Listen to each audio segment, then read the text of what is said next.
Как вернуть искру в отношениях? Это нормально, если она не испытывает оргазма. Я против порно. Порно – это зависимость. Парень предложил попробовать анальный секс. Секс рекомендуется. Мужчина хочет, чтобы я сделала вагинопластику. Ты уже чуть-чуть до пика дошла. Техники миньета, о которых никто не знает. Значит, ты будешь богиней секса. И завоевывать этого мужчину. Он держится 3 минуты. Какие альтернативы анальному сексу? Не соглашаться на секс втроем. Это реальный кайф. После климакса еще больше хочется. Сейчас это был шок-контент.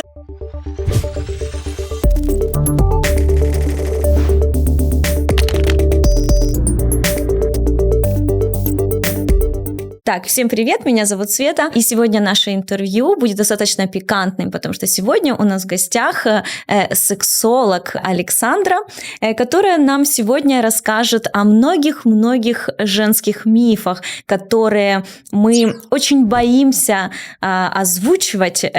Все, что касается секса, все, что касается женского здоровья, мастурбации, вагинопластики. Я думаю, что идеальный вариант, чтобы Саша сама себя представила и рассказала нам о себе. Я родом с Украины, с Одессы. Большую свою жизнь я прожила здесь, в Португалии. С 12 лет я сюда приехала. И через 10 лет я отсюда уехала.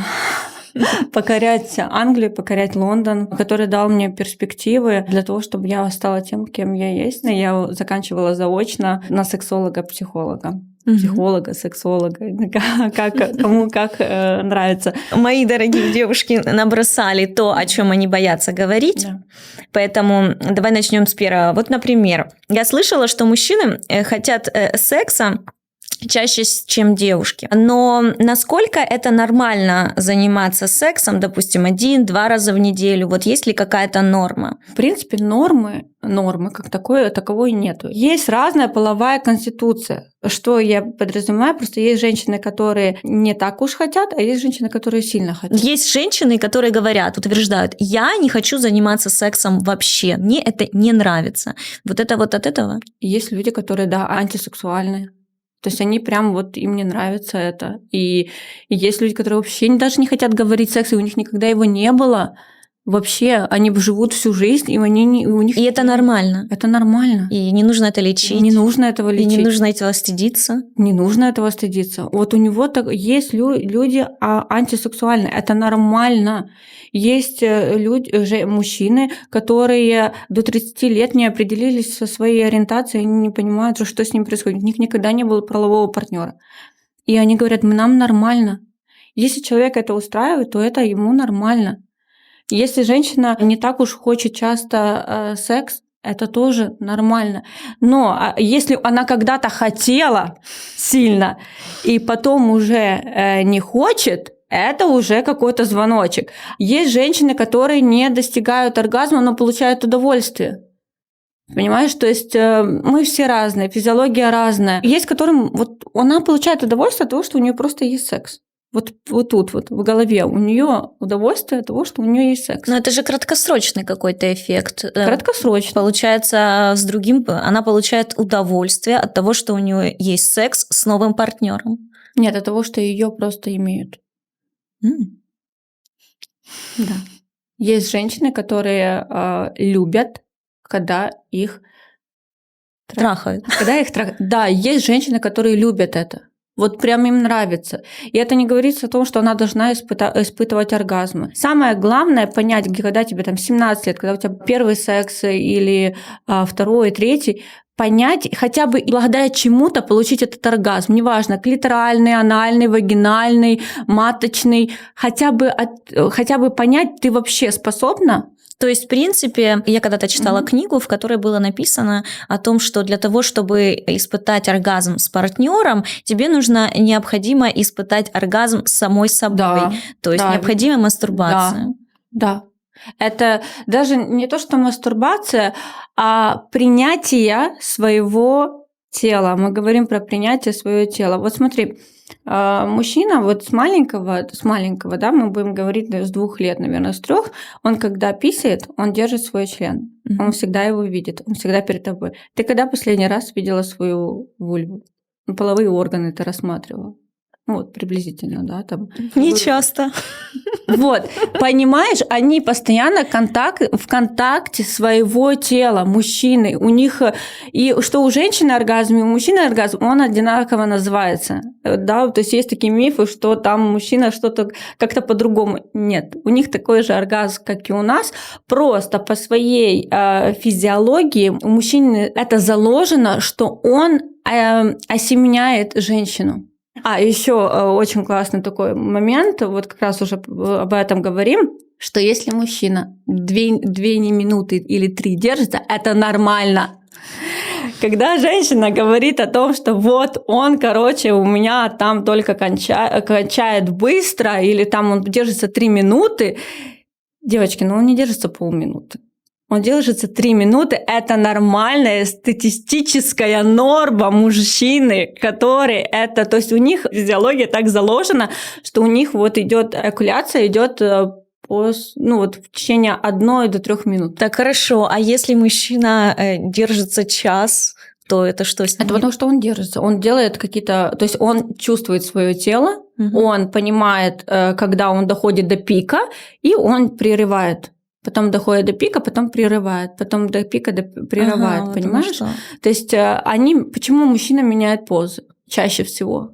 Тебя просит, чтобы ты поменяла позу, потому что есть позы, которые меньше трения, и у него не настолько быстро подходит к этому пику. Мой парень намекнул на секс втроем. Мы попробовали, и он стал как-то резко потерял ко мне интерес. Саш, что делать? Во-первых, не соглашаться на секс втроем.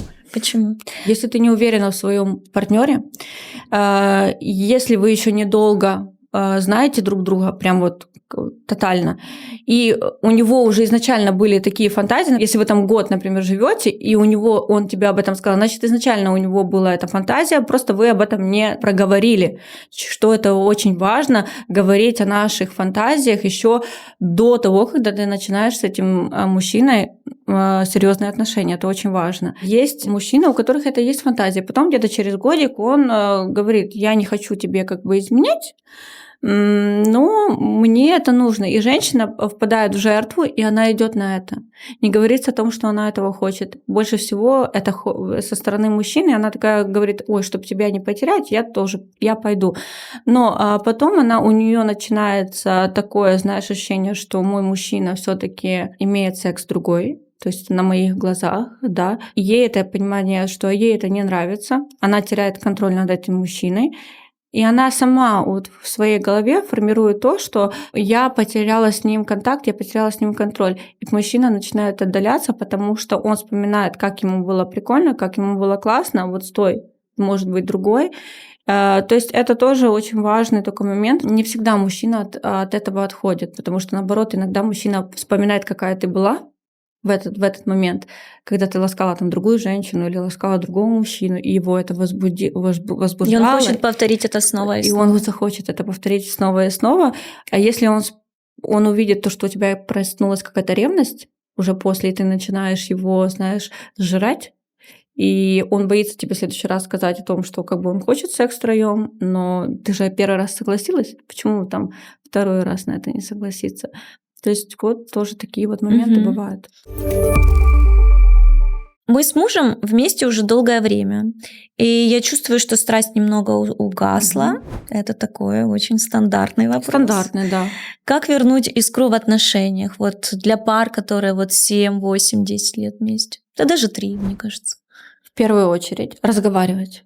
Вспоминаем, что было 8 лет назад. Да? Вот когда мы встретились, вообще вспоминаем, какие у нас были желания, как и было хорошо, почему мы начали вообще отношения. Вот оттуда, да, начинать. Планировать секс. Это очень важно. Что такое планировать секс? Планировать секс, вот, например, ты, когда вы уже долго живете, у вас там семья, например, даже если у вас нету детей, но все равно бытовуха, работа, вот это все, рутина, она убивает страсть очень сильно.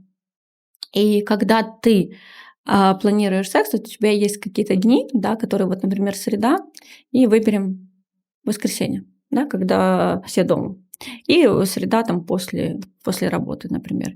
И ты до этого дня И ты и мужчина подготавливают себя, и они знают, что у них в среду или воскресенье у них будет секс. А как же эффект неожиданности? Про эффект неожиданности это уже другое. А то, что когда ты планируешь, и ты понимаешь, блин, у меня не было там секса, с ним уже там где-то неделю мы воздержались, да, и ты готовишь себя на то свидание, понимаешь, ты там бреешься, у тебя там депиляция, ты вся чистенькая, красивенькая, там макияжик сделала, голову помыла, укладочку сделала, новое платье купила, белье купила, понимаешь, то есть ты реально планируешь это, и ты когда ты покупаешь новое платье, у тебя поднимается, то есть такое желание сексуальности, а когда ты в белье себя видишь, ты тоже думаешь, блин, какая я красивая, и как ему должно понравиться, да, то есть опять у нас поднимается наша сексуальность и ощущение, что мы классные, мы красивые, и женщина идет, она светится, потому что завтра у нее будет секс, понимаешь? Потому что она уже все запланировала. И мужчина так же само, они тоже планируют, им тоже по кайфу. Вот он приходит с работы во вторник, и он знает, что у него завтра будет секс. И он уже идет, он уже светится с той работы в среду, потому что он уже и летит к ней, потому что у нее будет секс, потому что они посидят там в ресторанчике или в барчике, выпьют того коктейля, расслабятся, и у них опять это все, и они поговорят, да, о том, о чем вот как ты сегодня бы хотел, да. Что бы ты, как бы ты, может, что-то новое ты бы хотел, может, ты что-то в этого время, которое мы там с тобой были, у нас что-то не так, может, ты как бы по-другому хотел, чтобы я как-то себя по-другому вела, может быть, какая-то есть поза, которую бы ты вот реально тебе нравится, может быть, какая-то фантазия у тебя есть, чтобы в публичном месте, например, да, то есть не говорится о том, что прям на улице, да, но просто где-то такое место, где тебя могут увидеть, но вот это вот чувство как бы и страха, и какое-то, и вроде бы я и хочу, да, но и оно повышает вот это. И когда мы разговариваем, а мы можем только разговаривать, когда мы за пределами, наверное, дома, потому что тогда мы более раскрепощаемся, потому что дома все-таки бытовуха это все это комфорт, это уют, и мы все расслабляемся. Ну, типа, окей, дома хорошо. А когда мы выходим где-то в ресторанчике, когда вот с таким коктейльчиком выпиваем, там чуть-чуть, знаешь, то есть уже такая мания, уже такая алкоголя немножко, и люди начинают раскрываться. Вот ты идешь там с ним по улице, и ты это спрашиваешь, да, то есть, ну, такое вот. И ты начинаешь видеть, как твой мужчина, там, с одного... Понятно, что может не на первом свидании это будет, но первое, второе, третье, четвертое, и он такой говорит, и он начинает на тебя другими глазами смотреть, понимаешь? И он уже тебе будет говорить, как он хочет. То есть это такие вот моменты, которые очень важно употреблять в своей жизни. Да? И не забывать, что мужчина — это тот же человек, как и мы. Если у нас какая-то фантазия, то и у мужчины такая же самая может быть фантазия, как и у нас. Если у нас есть такие потребности, то и мужчина тоже такими потребностями. Вопрос от меня. Я против порно, потому что я считаю, что причина, по которой у мужчины там падает, член или не стоит, да, в какой-то вообще какой-то момент, это как раз из-за регулярного просмотра порно. Что ты думаешь по этому поводу? Порно. Можно смотреть, можно его изучать, смотреть моменты, которые тебя реально могут возбуждать, и это переносить в свою жизнь. Иногда можно позволять себе смотреть их со своим партнером, но порно так же само, как и игровые игры, это азарт, это зависимость. Порно – это зависимость. Это доказывают уже все сексологи, об этом многие говорят, что порно – это зависимость, так как и от игры, потому что это быстрый эндорфин. И ты ничего с этим не поделаешь. Люди, которые хотят быстрого эндофамина и которые смотрят порно, они его там ищут. Они прям вот это быстрая такая реакция организма получения удовольствия. И тебе не надо много на это тратиться, потому что ты сидишь, подрочил себе, помастурбировала, и все. Но это может быть причиной, по которой у него потом не стоит, допустим, сегодня вечером. Да, потому что он к этому привык. Потому что он отвык от человеческих и телесных прикосновений и ласк. У нас мозг запрограммирован так, что я могу получить удовольствие уже от телевизора, от просмотра порно, а не от своей женщины, понимаешь? То есть это привычка, которая вырабатывается. Порно можно смотреть, но не регулярно. Когда ты его смотришь регулярно, то у тебя появляется зависимость. Мужчина хочет, чтобы я сделала вагинопластику. Что ты думаешь по этому поводу? Это достаточно модная процедура на сегодняшний день. Мужчина хочет, чтобы я сделала... Мне так нравится, когда пишут. Мужчина хочет, чтобы я сделала вагинопластику. Причина, почему мужчина это хочет. Считается, что после вагинопластики вагина там немножко уже становится, и ему будет больше удовольствия. Перед тем, как надо делать вагинопластику, нужно качать мышцы тазового дна. Это необходимо делать упражнение Кегеля и просто ягодичный мостик. Все знают, что такое ягодичный мостик, когда ты лежишь и поднимаешь таз и сжимаешь свои булочки, можно так сказать. И когда ты это делаешь регулярно, то мышцы тазового дна, они сокращаются. И твоя вагина становится меньше и уже. Но это нужно делать на регулярной основе. Это не то, что ты сегодня сделала, через день сделала. Нет, ты должна это делать каждый день. Потому что первая причина, почему у тебя могут быть расслабленные мышцы тазового дна, это то, что когда ты прыгаешь, когда ты бегаешь, бывает, что такие мочеспускания, может быть, чуть-чуть там покапало, знаешь. Вот это, когда ты чихнула, покапала немножко, да, это может быть одна причина того, что тебе нужно качать мышцы тазового дна. Все. Если ты это начнешь делать, и твой мужчина еще тебе скажет, что тебе нужно делать вагинопластику, покажи ему просто видео, вообще, через что женщина проходит, когда ей делают эту вагинопластику, потому что это идет железный лазер, который всовывают тебе в вагину. И очень важно знать специалиста, который поставит правильную температуру, потому что есть очень много случаев, то, что женское влагалище после данной процедуры были эрозии, потому что под каждого человека должна быть правильная температура, под каждый организм. Это не говорится, что тебе подошла эта температура, мне подойдет другая. То есть это очень важно, и это обязательно нужно проконсультироваться с твоим гинекологом, пройти все анализы, УЗИ перед тем, как делать это, потому что очень бывает много потом проблем. Это слизистая, то есть когда твою слизистую нарушают, да, то есть если неправильная температура, то потом просто проблем не наберешься. И там не то, что мужчина подпускает, ты больше никогда никого не подпустишь к этому. То есть тоже нужно к этому очень внимательно подходить и прям доверять специалисту, который это делает.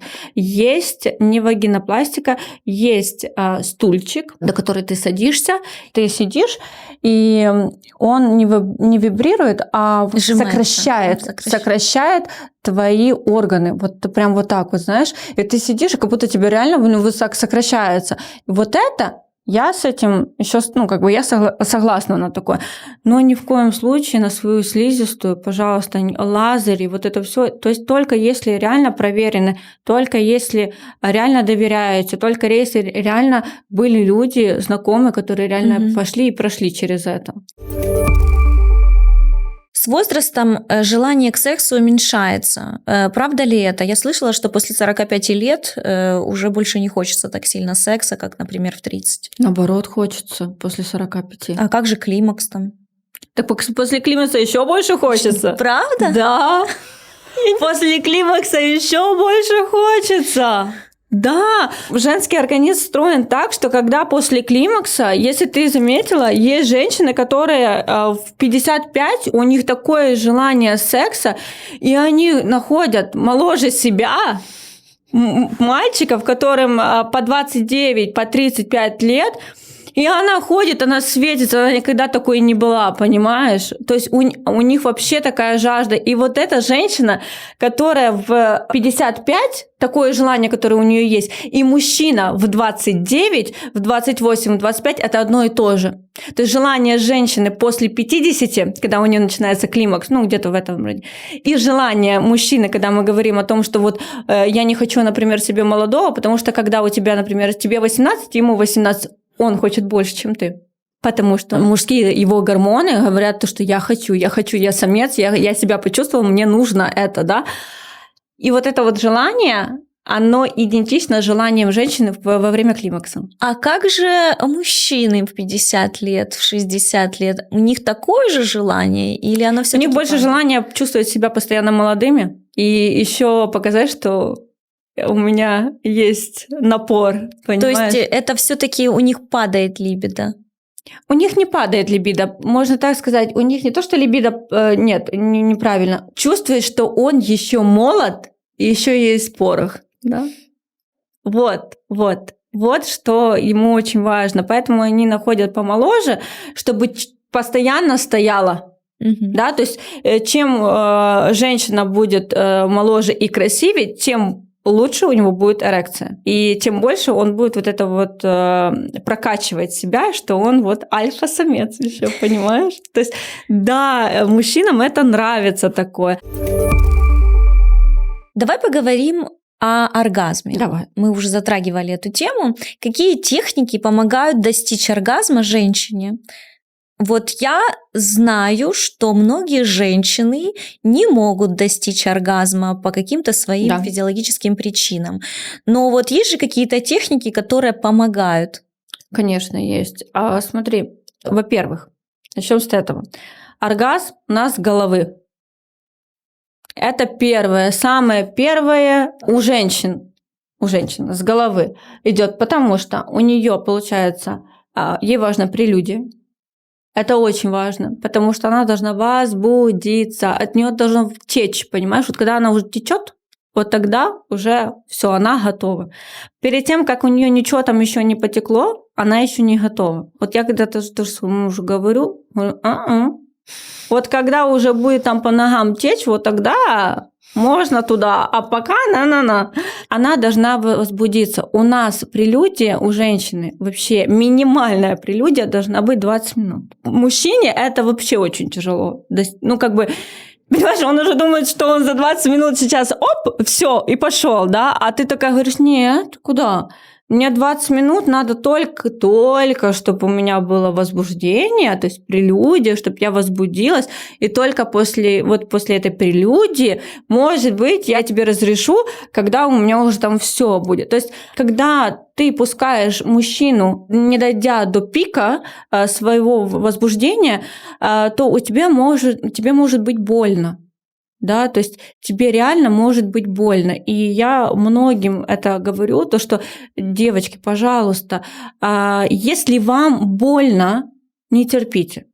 Значит, ты еще не дошла до этого. Попроси своему мужчину, если вы в нормальных доверительных отношениях, пожалуйста, просите своего мужчину еще какие-то ласки. Сама его ласкай. То есть это не говорится о том, что мужчина должен только делать прелюдию. Нет. То есть мы говорим про оральные ласки тоже, да, то есть ты мужчине, он тебе. То есть это в течение 20 минут такое, что ты делаешь ему то, что тебя может возбуждать. Там, я не знаю, есть женщины, которые возбуждают минет. Есть женщины, которые возбуждают, когда она ему там по голени целует, когда она ему там шею, когда он уже стонет, понимаешь, то есть она ему целует шею, и в это же время она стимулирует его член, и тогда вот, ну, как бы ее это возбуждает, да, то есть мы должны найти на то, что нас возбуждает.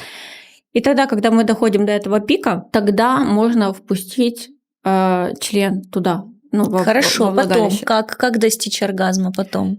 Потом мы доходим до вот этого, то, что мы на пике. И первое, то, что мы сокращаем мышцы тазового дна, мы их напрягаем.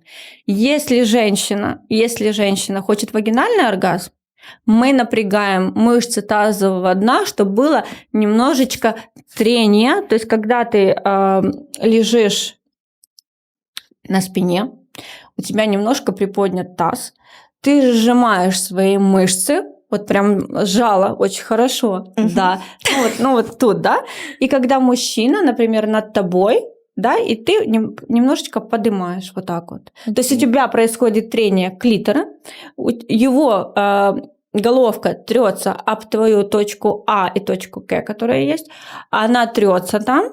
У кого-то есть про матку тоже. Если матка немножко ниже, у них получается маточный оргазм. Это реально тоже работает.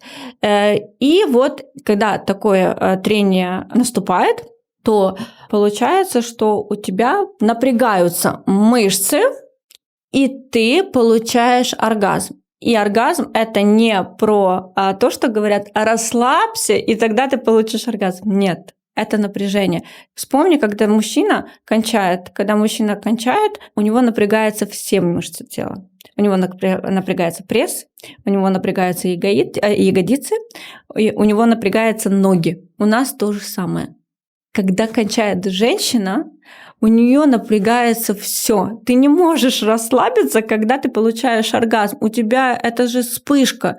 Ты вся вот так, и потом после оргазма ты уже да, то есть мы делаем вот так. И когда во время оргазма у тебя все мышцы должны быть напряжены. И женщина, которая постоянно тренирует и постоянно в контакте со своим телом, ей легче достичь этого оргазма. Опять же, мы говорим про клиторальное, да, то есть если не всегда вагинальное, клитор, стимулируем клитор, поза наездница, смотрим, поза, которая 8 идет, что ты сидишь на мужчине, и ты просто вот своим телом вот так вот, да, то есть ты смотришь, чтобы трение было на твоем клиторе, да, то есть не прямо на самом клиторе, а вот тут между влагалищем и клитором, чтобы ты понимала, но когда ты это делаешь, ты опять же напрягаешь мышцы, то есть ты как бы вперед и назад, не вот так вот, да, как будто болтушка, нет, мы вперед, назад, и мы напрягаем мышцы тазового дна. Когда мы работаем с мышцами тазового дна, есть игрушки, которые помогают для того, чтобы... То есть есть шарики, сначала маленький шарик, ты покупаешь 3 вида. Маленький шарик, потом 2 шарика, потом 3 шарика идет. И когда ты делаешь упражнение тазового дна, то есть ты поднимаешь свой таз, и первую, когда игрушку ставишь, маленькую, побольше, вернее, она как бы по размеру меньше, но она пошире. И когда ты у тебя натренированная, ты с ней тренируешь, когда ты уже понимаешь, что ты ее вытащить не можешь, вот тогда у тебя уже начинает тренироваться и формироваться мышцы тазового дна.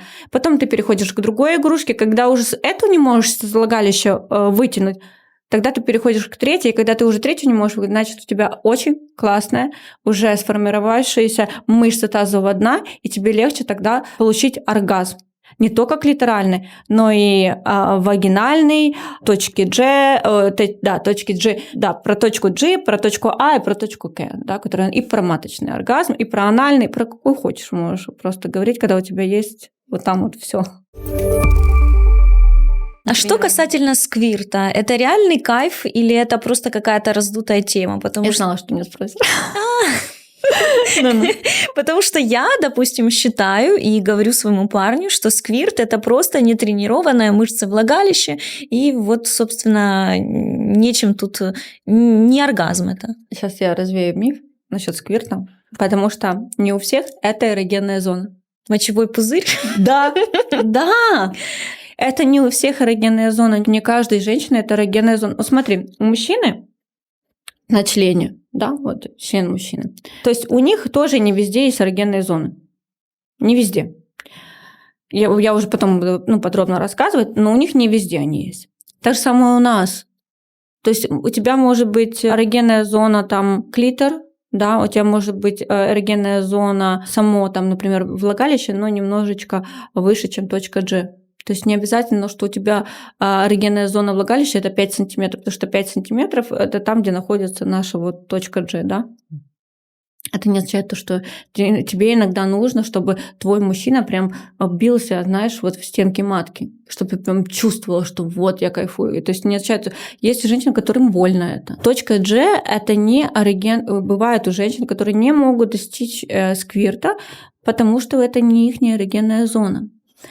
Но да, сквирта достичь можно, если есть определенная поза, которая, когда женщина на боку, и получается, что он стимулирует твою точку G.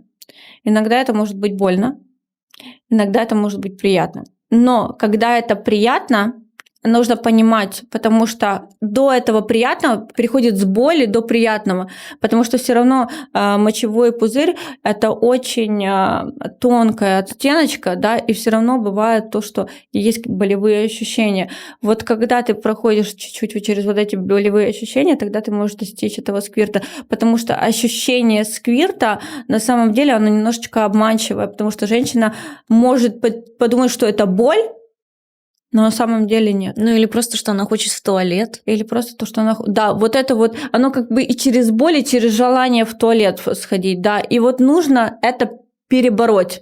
И только тогда ты получишь сквирт. Но не все это делают, потому что не у всех это точка G. Не у всех. Сколько оргазмов можно получить за один акт женщины? Среднестатистически то можно 2. 2. Это нормально. 2 – это хорошо.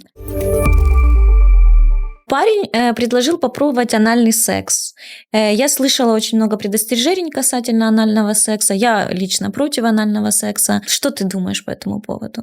Вот есть же мужчины, которые вот хотят. Да, потому что они хотят полностью овладеть женщиной. В их понимании, потому что когда ты ему разрешаешь анальный секс, это то, что немножко под запретом, да, у каждого, значит, ты его полностью принимаешь. Ты его тотально принимаешь, вот такой, какой он есть. И когда женщина позволяет прикоснуться к этому, то есть, значит, она его полностью ему доверяет. Какие альтернативы анальному сексу? Смотри, альтернатив анальному сексу как бы таковых много. Ну, это минет, это вагинальный вакуум, когда мы, опять же, мы возвращаемся к теме мышца тазового дна. Ну, это очень сложно. Когда мы делаем вакуум, да. Но вот анальный секс, это нужно с партнером, которому ты реально доверяешь.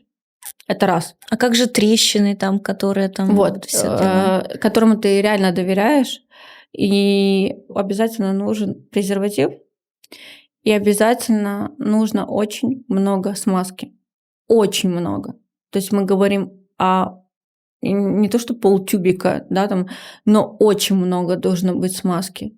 То есть мужчина сначала это должен делать медленно, с пальчиком. Мы берем анальную пробку по чуть-чуть. Опять спрашиваем у женщины, ей комфортно? Если она говорит, что ей комфортно, ну, опять же, пробка должна быть в смазке. Когда ей комфортно, да? Она говорит, мне комфортно, все хорошо.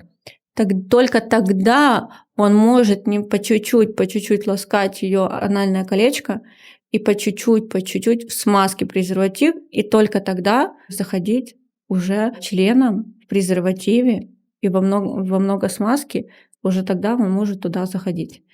Перед этим он не может сразу взять и зайти. Нет. Потому что может быть геморрой, может быть кровотечение, могут быть трещины, может быть недержание. Что для женщины это дает? Оргазм. То есть можно получить оргазм анальный? Да, потому что у многих женщин во время секса, когда ты занимаешься сексом, иногда есть желание, чтобы мужчина помассировал твое анальное колечко, чтобы у тебя ярче был оргазм. И там есть нервные окончания, которые связаны и с клитором, и с вагиной, и, ну, то есть это все взаимосвязано.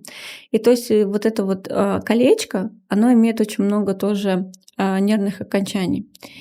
И оно тоже дает, потому что когда мужчина заходит, он все равно своими яичками бьет там по влагалищу и по клитору. То есть это все вот эта стимуляция, да.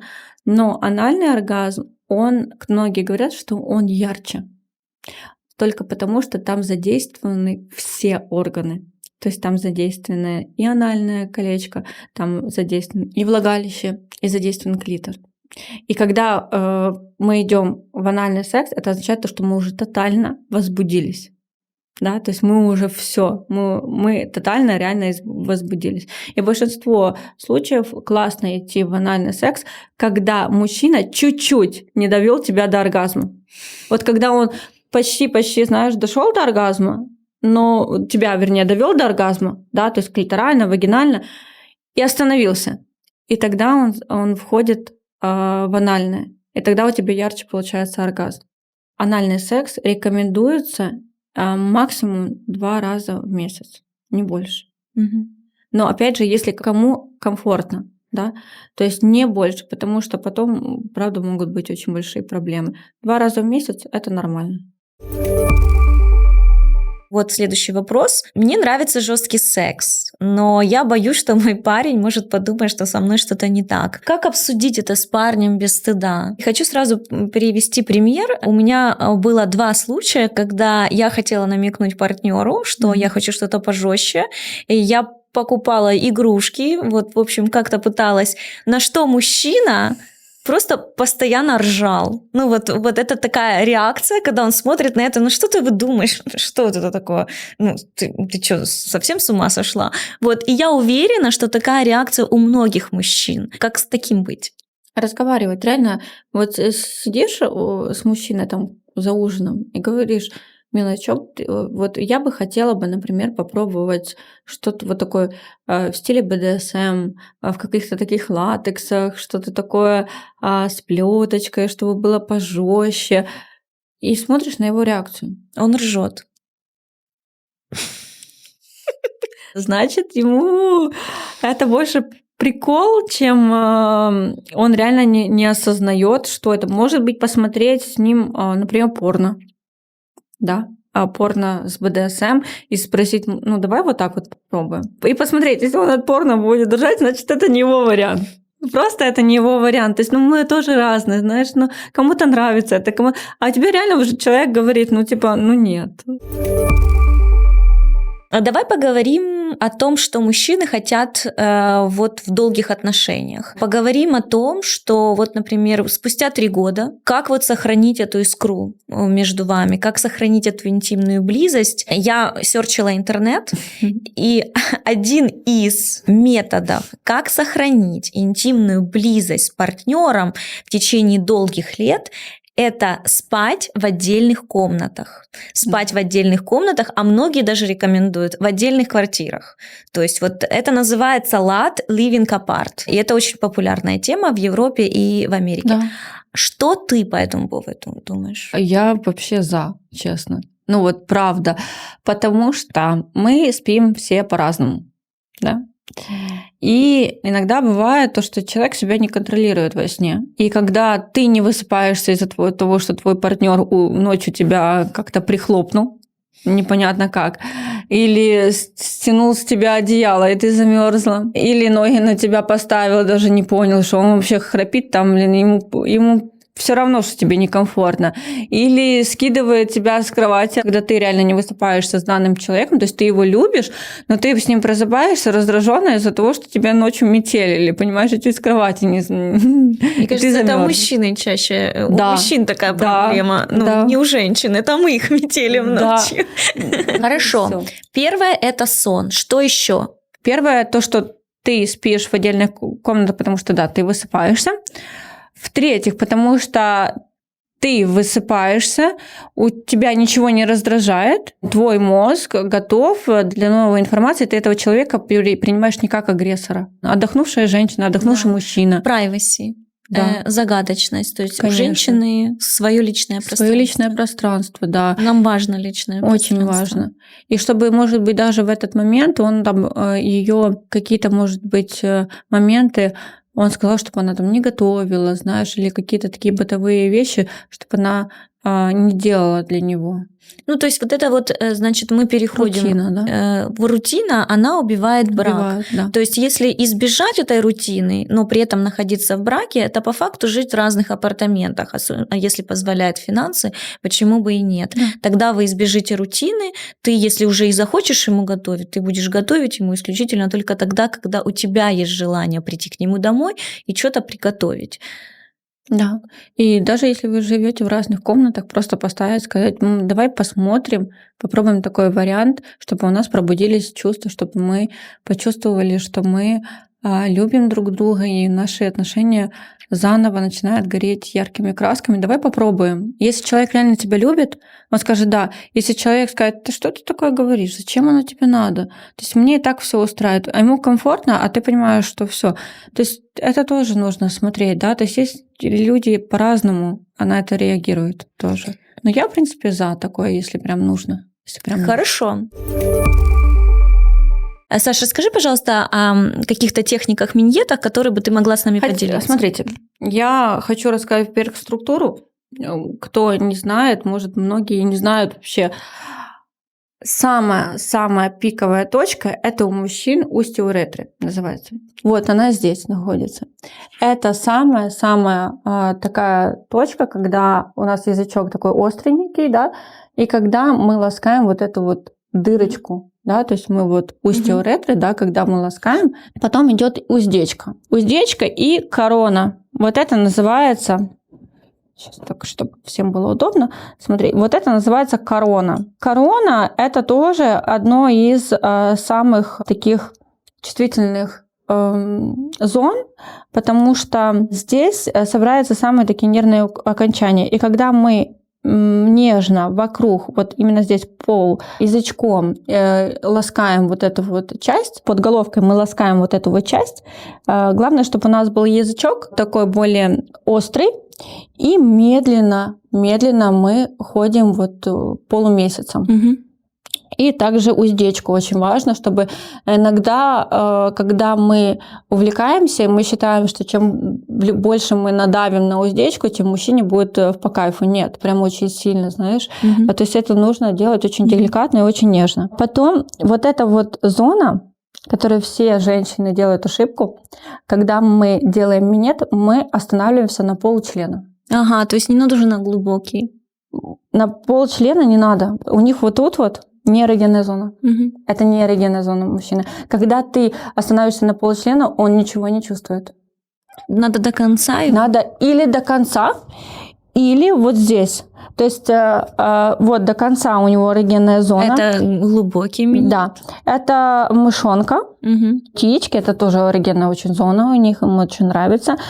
Промежность между анусом, вот здесь вот вообще, когда ты делаешь минет, и когда ты ласкаешь от яичек до ануса, просто главное, чтобы у тебя был классный лубрикант, такой, знаешь, смазочка. И не такие пальчики. Ну, наверное, не такие, да. Суть не в этом, суть в другом. Смотри, когда мы ласкаем здесь, да, то есть мы уретру, уздечку. Есть техника, которая называется капюшончик, многие называют. Или просто когда мы поднимаем кожицу члена, вот до конца подняли, и у нас только видна уретра.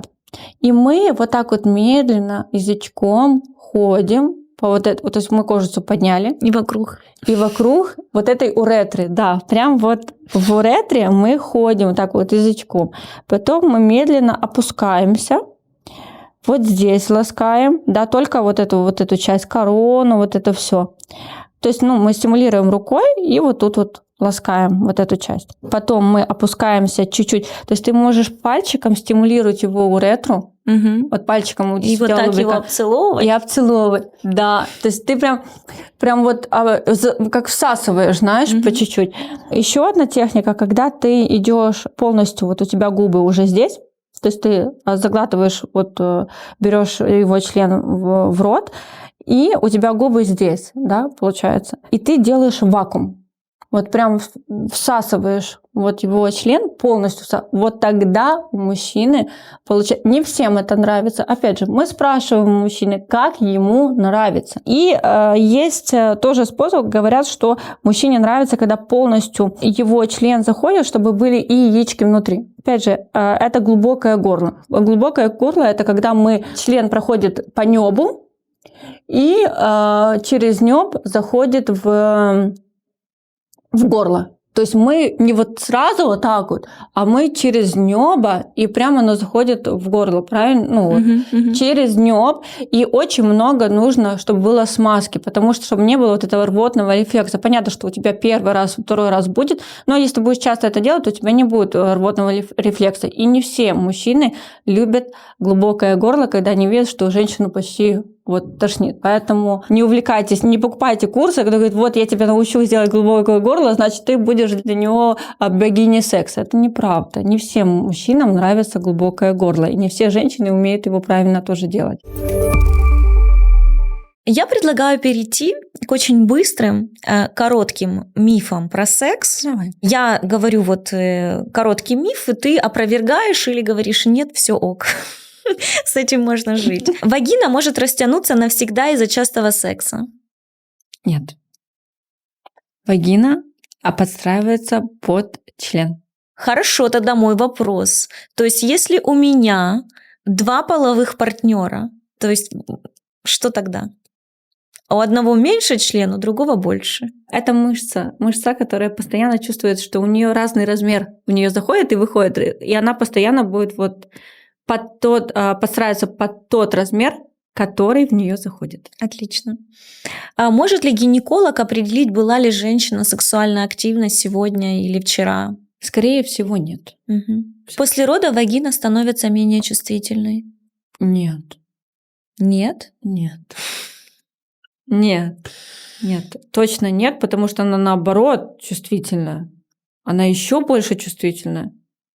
То есть после родов у тебя там вообще все чувствуется пока оно заживет, пока это все, нет. Она, наоборот, более чувствительная становится. Почему тогда мы не хотим секса после родов в первое время, даже если роды прошли успешно, 2-3 месяца вообще? Потому что мы кормим грудью. А. Вот и все. Потому что наше наслаждение приходит к ребенку. Потому что когда ребенок сосет грудь, у нас окситоцин вырабатывается, мы на него смотрим, и все, нам хватает. Больше не нужно. Больше не нужно. Но опять же, не все женщины. Некоторые да. А размер полового члена важен для женского удовольствия. Давай развеем этот миф для мужчин, которые страдают с маленькими членами. Почему они страдают, божечки? Среднестатистический член – это 5 сантиметров, которая может удовлетворить женщину. Широкий член может удовлетворить женщину лучше, чем узкий и длинный. Чем он может быть короткий, но широкий, и он более чувствительный будет, она будет его лучше ощущать. С 5 сантиметрами, если он умеет ним пользоваться, он может ее полностью удовлетворить. Но если у него 5 сантиметров и узкий... Тоже может. Просто нужно ним уметь пользоваться. Просто нужно... Вот многие говорят, нужно уметь пользоваться. Что нужно сделать этой женщине своими 5 сантиметрами? Не ей нужно делать, это ему надо сделать. То есть это же говорится про ласки какие-то, да, то есть мы говорим про соитие, говорим про оральные ласки, да, то есть иногда мужчина может быть в сексе не такой уж прям классный, да, то есть в вагинальном, а вот кунилингус он делает просто на ура. Угу. И все. И тебе больше от него ничего не надо. Главное, чтобы ты понимал, как ты эту женщину можешь довести до оргазма, даже не включая свой половой орган. Многие женщины для того, чтобы не привязываться к мужчинам, они начинают заводить себе других мужчин, такие некие половые партнеры, с которыми можно в случае, если хочется вернуться к бывшему, побежала она к своему дружочку. Чтобы не привязываться, чтобы не входить в эту любовную зависимость, она идет к своим друзьям по сексу. Но это означает, что женщина боится отношений, и она боится, что в ней будут обладать мужчина, и боится контроль потерять. Она сама боится потерять контроль над собой и над действиями, которые происходят вокруг нее. Потому что большинство таких женщин не очень влюбчивые, и они очень быстро теряют голову. Если у мужчины возникает эректильная дисфункция, это падает.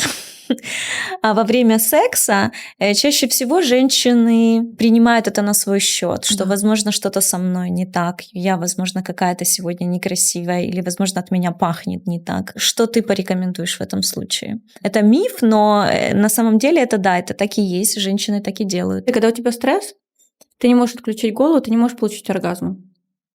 Так же самое и мужчина. Когда у него стресс, он не может отключить голову, хоть он и хочет эту женщину, он хочет выплеснуть, понимаешь? То есть он даже не хочет женщину, он хочет выплеснуть вот это вот все, вот это, что в нем сидит, потому что все равно мужчины выплескивают на нас свою энергию. То есть они заходят своей энергией в нас и получают эту энергию потом от нас, ту, которую... То есть у нас такой обмен энергии, да, получается. Большинство случаев то, что когда у него вот это происходит, то, что не встает или что-то еще, потому что человек не может отключить голову. К тебе же с этим же мужчины обращаются?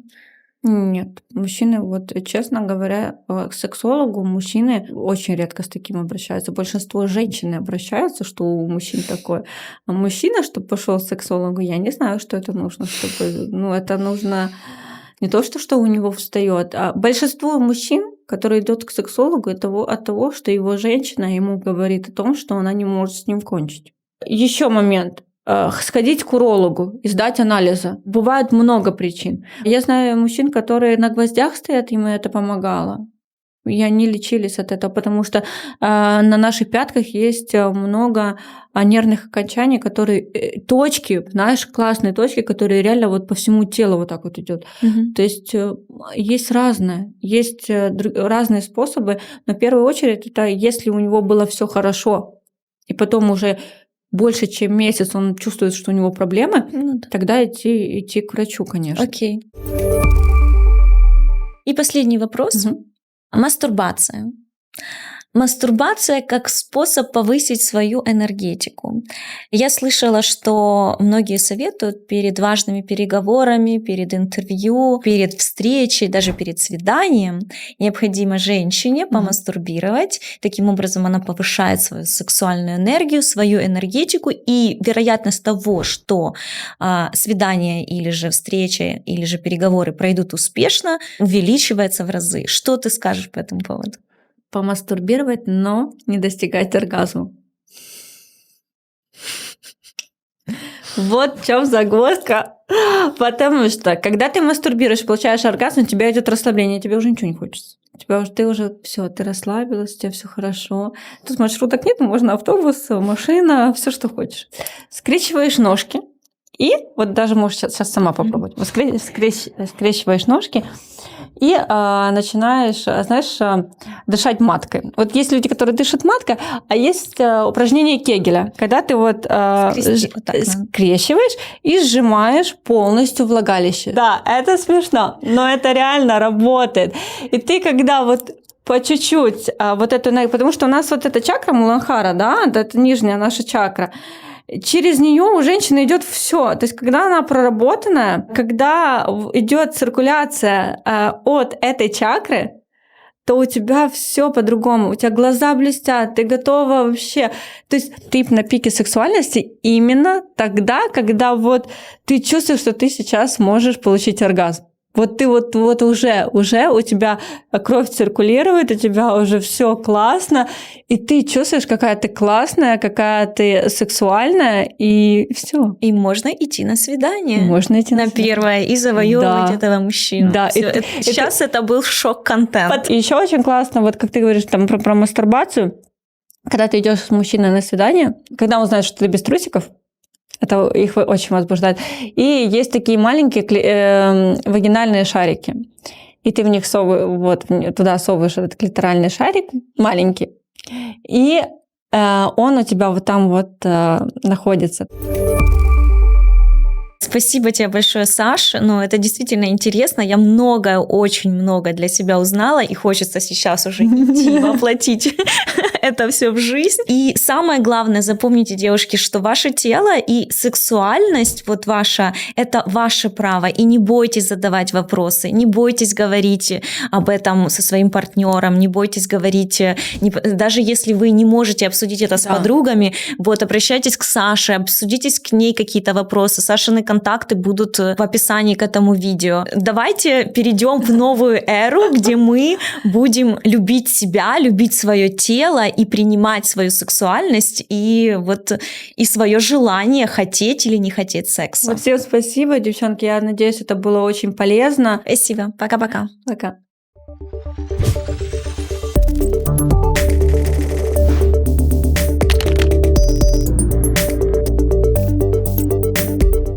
Ну что? Я самец, я себя почувствовала, мне нужно это. Так, я уже хочу забыть, что я хочу сказать. Люди с народа, у них такие иногда бывают вопросы, что даже любого сексолога можно просто завести в ступор. Так, хорошо. Я потом, знаешь, поняла, ух ты, что это такое? И такой говорит, ну давай. Что давай? Нет, мы не будем так. Да, ну вот я, например, нет, не я. У мужчин найти самку, чтобы она от меня забеременела. Ну, вот, грубо говоря. Да. Очень интересно. Я прям вдохновилась, если честно. Одеваешь эти виртуальные очки, и типа ты в пространстве. Виртуальный секс. Да, и у тебя виртуальный секс. И вот как такому мужчине сказать, что мне бы пожестче, любимый? Ну нет, ну как бы это не мое. Сейчас, подожди, я вырежу, это не тот парень. И не трогай микрофон, потому что не трогай? Оно ж будет звуки. А ты пробовала доминировать? Вот я именно. не люблю доминировать. Я думаю, ну что это за детский сад? Сейчас буду ее плеткой бить, понимаешь, она будет ходить, мяукать, а я буду ее плетками. Ничего хорошего в этом нет. Почему не страдает, божечек? Ну почему вы страдаете? Ты едешь в маршрутке, скрещиваешь ножки. Вот оргазм в маршрутке, тоже так называем. Мне нравится это название. Ты готова на все, потому что у тебя вот этот пик оргазма, но еще не оргазм. Ты на него смотришь, а ты уже хочешь, понимаешь? Хотя он думает, что ты его хочешь, а ты просто хочешь. Ты уже чуть-чуть до пика дошла, а там не хватило, потому что двери открылись и сказали, ваша остановка, давайте выходите. Вакуум. То есть делаем вот такой вот вакуум, и мужчине это очень нравится. Ясненько. Можно, да, так говорить? Да, можно. Там уже все равно вырезать. Показать член мужчины? Нет, сейчас я потом. Супер. Я думаю, что это просто потрясающий контент.